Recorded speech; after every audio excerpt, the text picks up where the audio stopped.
Nah, sebelum saya bacakan Bismillah Fatihah, tak beritahu tentang ilmu tafsirnya, karena ini penting sekali. Fatihah itu dawuhnya Allah, tentu itu dawuhnya Allah. Saya ulang lagi, itu kalam Allah. Tapi yang sudah diberikan kesampaian ke kita semua, sehingga seakan-akan itu menjadi dawuhnya kita ke Allah. Jangan salah loh ya, Fatihah itu dawuh Allah, tapi sudah diberikan ke kita, sehingga posisi kita itu yang punya itu. Nah, kenapa ini perlu dijelaskan? Karena nanti ada kalimat iyyaka na'budu wa iyyaka nasta'in. Kalau itu masih kalam Allah, berarti Allah ngomong ke kamu, ngendikan ke kamu, kepadamu aku menyembah. Masa Allah menyembah kamu? Saya pekerjaan Anda ini barokah. Kemudian yang terakhir saya beri ijazah tentang Al-Fatihah ya, karena ini surat yang populer. Kalau saya ijazahi Quran 30 juz pasti sampean nggak hafal. Atau ijazah surat Baqarah. Kalau mau Baqarah mau. Ijazahi surat Baqarah mau 2 juz setengah. Mau Mas Asep? Ya Fatihah aja yang gampang ya. Nah, ya kulhu Fatihah ini paket ringan ini. Tapi pahalanya apa? Besar. Ini beda ya, artinya selama ini mungkin Anda baca tapi monoton ya. Tapi ini saya bacakan teks aslinya tentang istilahnya itu mazaya itu kelebihannya Fatihah. Saya baca Arabnya dulu, nanti ini terakhir ijazah. Tadi kan saran-saran umum tentang sosial ya, pokoknya jadikan kebaikan itu punya nilai sosial yang baik lah. Jadi nanti orang yang nggak amanah nggak laku ya, calon bupati, gubernur, presiden yang nggak amanah juga nggak laku. Begitu juga kiai yang tidak amanah juga nggak laku, suami yang nggak amanah juga nggak laku, istri yang nggak amanah juga. Sehingga kebaikan ini jadi nilai sosial yang dalam tanda kutip sudah keniscayaan ya. Yang diinginkan Allah itu seperti itu, bukan kebaikan yang dipaksakan karena kekuatan negara. Maksudnya kalau bisa kebaikan itu tidak usah dipaksakan. Memang satu sudah satu kebutuhan. Tak cerita-cerita di negara maju itu, bahkan apapun jatuh itu nggak ada yang ngambil apa itu. Makanya gambarannya Mekah Medina kan gitu kan, barang jatuh nggak ada yang berani ngambil itu, saking sudah jadi sistem. Sehingga banyak negara di Eropa itu yang sampai nggak punya tentara, nggak punya polisi karena kebaikan sudah. Nah kita kan masih capek, polisinya aja capek apalagi masyarakatnya, karena ya kebaikan itu belum jadi nilai bersama. Nah, kita selain ditopang negara, ada polisi, ada tentara, itu kita usahakan kebaikan itu jadi nilai bersama. Tadi wa'tamiru bainakum bima'ruf. Dan kita punya reputasi yang bagus dalam bab ini.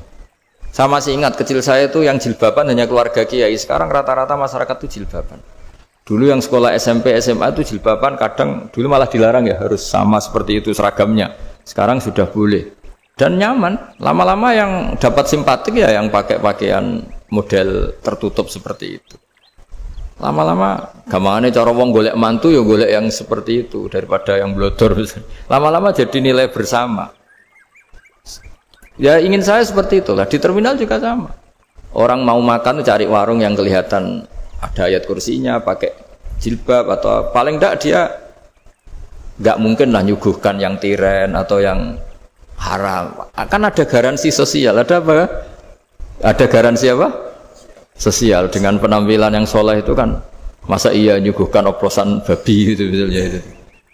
Jadi nilai sosial itu harus harus benar-benar jadi nilai. Sehingga negara biar nggak capek-capek. Polisi juga gak capek kan, karena tugasnya corong Jawa mau ngawat-ngawati tok, tapi sudah tidak perlu tegang karena kebaikan sudah jadi nilai bersama. Ya, ingat-ingat ya ayatnya tadi, wa'tamiru bainakum bima'ruf. Jadi kebaikan itu harus jadi nilai bersama. Iktimar itu menjadi urusan bersama. Makanya kalau kita rapat besar disebut apa? Muktamar. Muktamar itu urusan bersama. Ya tadi, imamnya sholat juga menopang Gojek karena nggak lama-lama nopang Grab, nopang Kernet, nopang penjaga Indomaret, penjaga bensin, pom bensin. Lah dia hanya punya waktu 5 menit terus imamnya baca Baqarah kan.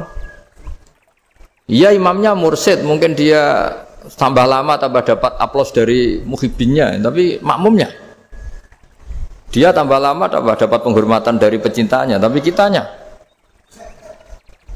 wah khusyuk wali kan, dia dapat status naik. Lah kita yang sudah tidak ikut jadi wali diganggu apa? Pekerjaannya. Kalau ada imam seperti itu sampai mufaroqah saja. Niat ya Allah sampai sini saja saya makmum orang itu. Silakan orang itu punya urusan sendiri dengan jenengan ya sudah, atau salib saja apa? Nah, itu boleh kalau dalam fikih namanya apa? Mufaroqah. Mufaroqah itu niat. Tapi kamu jangan langsung selonong mufaroqah, niat dulu. Pamit sama Allah bahwa sekarang mau mufaroqah. Ya, tapi ya jadi sholat yang aneh kan, imamnya masih rukuk, kamu terus sujud, terus apa-apa selesai ya. Mungkin dalam pandangan itu orang lain ini maksudnya makmum gimana ini kok begini. Tapi sudahlah, Allah Maha tahu. Insya Allah dimaklumi. Ya saya baca tentang Fatihah ya, karena sampean pasti sering baca Fatihah. Supaya apa? Sekaligus jadi jimat lah gitu. Jadi kalau kamu sering di jalan-jalan yang mungkin sepi atau mungkin kan tidak semua teman Grab itu nasibnya bagus yang di Semarang Jogja. Mungkin yang di Kalimantan di Papua kan ada yang 10 kilo gak ketemu rumah, ya kan? Ya lihat di TV-TV itu kan kasihan kan. Sudah 10 kilo gak ketemu rumah, penumpangnya kewekar preman tuh kan. Ini makan orang enggak kan gitu. Kan ujiannya dua. Kalau penumpangnya cantik itu ya kecoba syahwat, kalau preman takut. Jadi orang itu selalu ujian itu. Sing sedengan itu kan jarang orang itu. Jadi kalau penumpangnya perempuan cantik ujiannya itu syahwat, kalau preman ujiannya ketakutan. Kalau orang yang lemah bawa uang ujiannya kamu ingin garong. Jadi hidup itu memang semuanya ujian. Liyabluwakum ayyukum ahsanu amala. Makanya saya sering ditanya oleh teman-teman, Gus, nah ujiannya kenal wong wedok elek piye? Sama. Kenal wong ayu ujiannya syahwat, kenal wong elek ujiannya ngenyek, itu sama-sama dosa. Syahwat ya dosa, ngenyek juga dosa. Wah elek keriting untune metu ya dosa, ngomong gitu. Kadang-kadang orang berpikir enak kancanan wong elek gak dosa. Kata siapa? Kancanan wong elek itu ya dosa, karena bawaannya ngenyek. Ngenyek itu menyepelekan itu. Makanya saya itu ya nggak mau berteman sampean. Nanti kan bawaannya ngenyek atau seneng ya tidak tahu. Ya sudah ada takdir saja, kalau ketemu ya tak ulang ngaji gitu. Tapi ini ngaji terakhir, setelah ini ngaji biasa aja, tidak usah resmi gini. Ngaji kok resmi aneh. Pokoknya nanti suatu saat kalau pandemi sudah berlalu saya akan ngaji Rebona. Ini ngaji. Ini ngaji yang kurang bagus karena ngatur kiai kurang berkah ini. Nanti tapi ya lumayan lah masih mau ngaji. Ngaji kok tanggal ini jam ini. Sekarang suatu saat kamu tak panggil, Mas Wahyu datang ke sini jam ini, tidak mesti bisa. Mungkin pas ada acara apa, maaf ke sini pas ngecek pas apa. Jadi ya sudah, tapi tak maafkan, enggak apa-apa. Takdir ya. Tak bacakan supaya sampean tahu keramatnya bismillah. Nah, sebelum saya bacakan bismillah Fatihah, tak beritahu tentang ilmu tafsirnya karena ini penting sekali. Fatihah itu dawuhnya Allah, tentu itu dawuhnya Allah. Saya ulang lagi, itu kalam Allah. Tapi yang sudah diberikan kesampaian ke kita semua. Sehingga seakan-akan itu menjadi dawuhnya kita ke Allah. Jangan salah loh ya. Fatihah itu dawuh Allah tapi sudah diberikan ke kita. Sehingga posisi kita itu yang punya itu. Nah, kenapa ini perlu dijelaskan? Karena nanti ada kalimat iyyaka na'budu wa iyyaka nasta'in. Kalau itu masih kalam Allah, berarti Allah ngomong ke kamu, ngendikan ke kamu, kepadamu aku menyembah. Masa Allah menyembah kamu? Nah, sehingga ilmu tafsir itu menyelesaikan itu dulu ya. Saya ulang lagi ya, sebelum sampean sering baca Fatihah, aku yakin ya sering baca. Tapi barokahnya tidak paham itu tidak pernah janggal.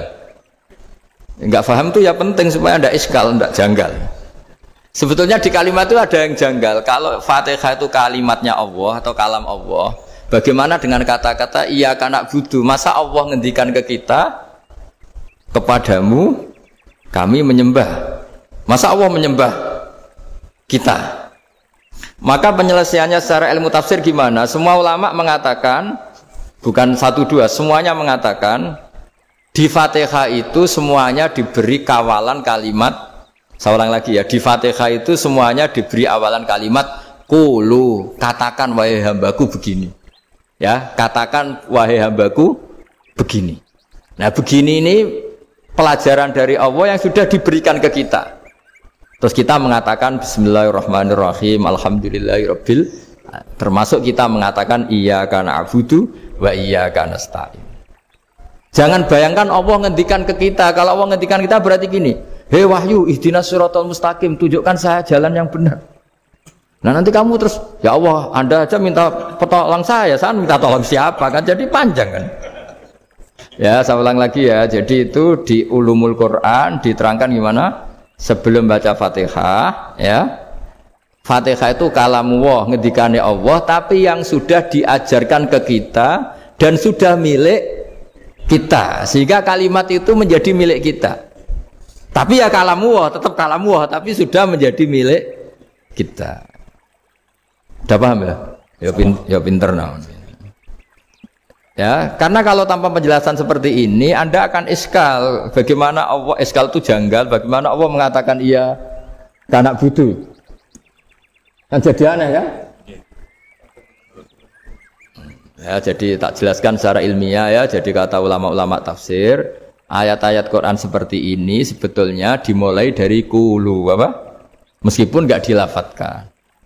Itu kan sama dengan qul huwallahu ahad Muhammad, katakan kalau Tuhan itu satu. Ya namanya Quran itu kan kalam Allah, membina nabinya, membina umatnya. Makanya dikatakan atau enggak di sini tersembunyi kata qulu, katakan. Ya. Jadi ya ibarat apa itu? Kamu ngajari anak kamu lah. Le, panggil jenengan bapak kula. Itu maksudnya anak itu, kalimat itu kalimat kamu, tapi kamu ajarkan ke anak kamu. Terus anak kamu bilang, Pak jenengan bapak kulo.